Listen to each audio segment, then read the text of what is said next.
কাঁদে খাদিজা কবরের মোরা কাবা করে কেমনে সইব কঠিন সময় অন্ধকারে কাঁদে খাদিজা কবরের মোরা কাবা করে। আহারে আম্মা জান খাদিজা মরণের আগে রাসূলের কাছে তিনটে দাবি করে গিয়েছিলেন। যে প্রথম দাবি হলো, তোমরা মনে করো আমি গজলটা গুছিয়ে আসছি। কবি লিখছে, এই দৃশ্য দেখে ছোট ফাতিমা ঘরে যায়, ব্যথা মায়ের কথা আব্বা জানকে জানায়, বলে আব্বা জান আমার আমি জান, বলে আব্বা জান আমার আমি জান, কাঁদে ধরাই পড়ে এই কথা শুনে প্রিয় রাসূল ঘরে যায়, কাঁদে খাদিজা কবরে মোরা কাবা করে। ওমা ফাতেমা ছুটে ছুটে আব্বাকে ডাকছে, আব্বা জান আমার আম্মা জান এত কান্না কাঁদছে কেন? আমার নবী মুহাম্মদ গুটি গুটি পাই ঘরে এলো, এসে বলছে, বিবি খাদিজা তুমি এত কান্না কাঁদছো কেন? বলছে, স্বামী আমি যখন দুনিয়ার বুক থেকে বিদায় নেব, স্বামী আমি যখন দুনিয়ার বুক থেকে বিদায় নেব, আমি কি কবরে গিয়ে কি হিসাব দেবো স্বামী? আর আমাদের এই গ্রামের ভাবিরা এরা তো ওইসব কথা ভাবেই না। বলে প্রথম প্রশ্ন হলো কি দাবি করে গিয়েছিলেন? বলেন আম্মা জান খাদিজা রাসূলের কাছে তিনটে দাবি করে, তার মধ্যে একটা দাবি বলেন তো দেখি।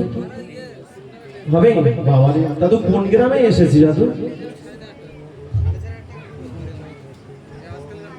প্রথম দাবি ছিল তার মাথার পাগড়িটা দিয়ে কাপড় করতে।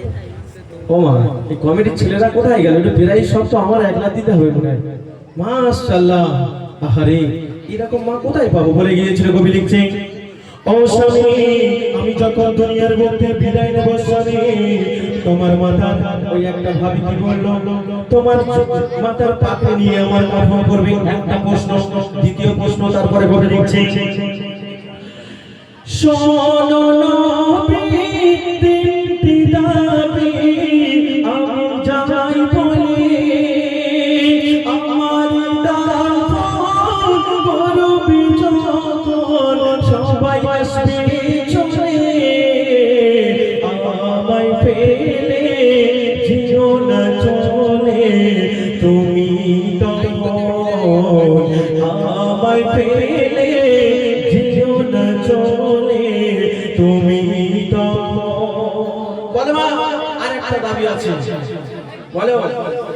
বলে গিয়েছিল যে স্বামী আমার যখন দাফন হয়ে যাবে, কাছে গিয়ে তুমি 5টা মিনিট থাকবে। আহারে রাসূলের বিবিরা কত ভয় করেছে, আর আমাদেরকে একটু ভয় লাগে না? আহারে একটু আমাদের সব ভাবতে হবে। কবি লিখছে, শোনো নবী তিনটি দাবি আমি যাই বলে, আমার দাফন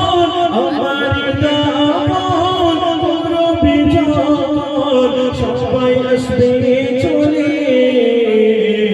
আহারে কত ভয় হয়ে গিয়েছিল তারা। তাহলে আমরা কোথায় আছি বলো? তারা তো রাসূলের বিবি, তারা তো জান্নাতে যেতে পারত, কেন তারা ভয় করেছে? তিনটে দাবি করে গিয়েছিলেন, আমার নবী মুহাম্মদ গুছিয়ে সেই তিনটে দাবি পালন করে দিয়েছে।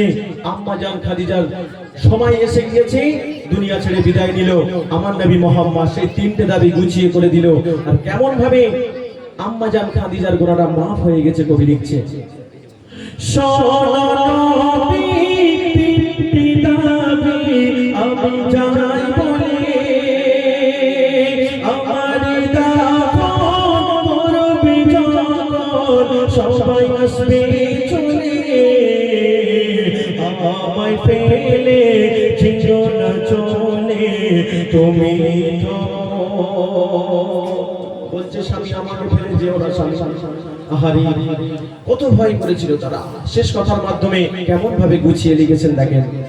দুনিয়া ছেড়ে নিল বিদায় খাদিজা যখন, তিনটে দাবি দয়ার নবী করিল পূরণ। খাদিজার গোরের জবাব আল্লাহ দিল আসান করে। আল্লাহ পাক রব্বুল আলামিন রাসূলের কান্না দেখে, রাসূলের দেখে না কবরের ধারে সেই তিনটে দাবি বলে গিয়েছিলেন, আমার নবী পালন করে দিয়ে কবরের পাশে বসে আছে। আল্লাহ পাক বলছে মুহাম্মদ তোর কান্না আমি সইতে পারি না, তুই চলে যা, আমি আম্মা জান খাদিজার গুনাহ maaf করে দিচ্ছি। কেমন ভাবে দেখেন। আল্লাহ বলে প্রিয় রাসূল তুমি যাও ফিরে, খাদিজার গুনাহ আল্লাহ দিলাম ক্ষমা করে। খাদিজার গুনাহ আল্লাহ দিলাম ক্ষমা করে। খাদিজা কবরের মোরা কাবা করে। কাল সকাল হলে ফজরের দূরে কাজ, সুন্নাত দূরে কাজ, ফরজ নামাজ পড়ে তোমরা 10 মিনিট করে কোরআন শরীফ পড়বে। তোমাদের শ্বশুর চা খেতে যাবে বেলুন বাজারে রকমানের দোকানে বলবে না আমার মেজে বউ ছোট বউ কোরআন শরীফ পড়ে। এই রাসূলের আদর্শ বলে ধরে থাকো, অনেক হবে। চলো একটা কথা বলে ইনশাআল্লাহ আমাদের নবী সাল্লাল্লাহু আলাইহি ওয়াসাল্লাম তাকে দেবে। নবীর 11টা বিবি এক প্রশ্ন করেছে, বড় বিবি রাসূলের কাছে বলছে স্বামী তুমি সবচাইতে কোন বিবিকে বেশি ভালোবাসো? যদি আমার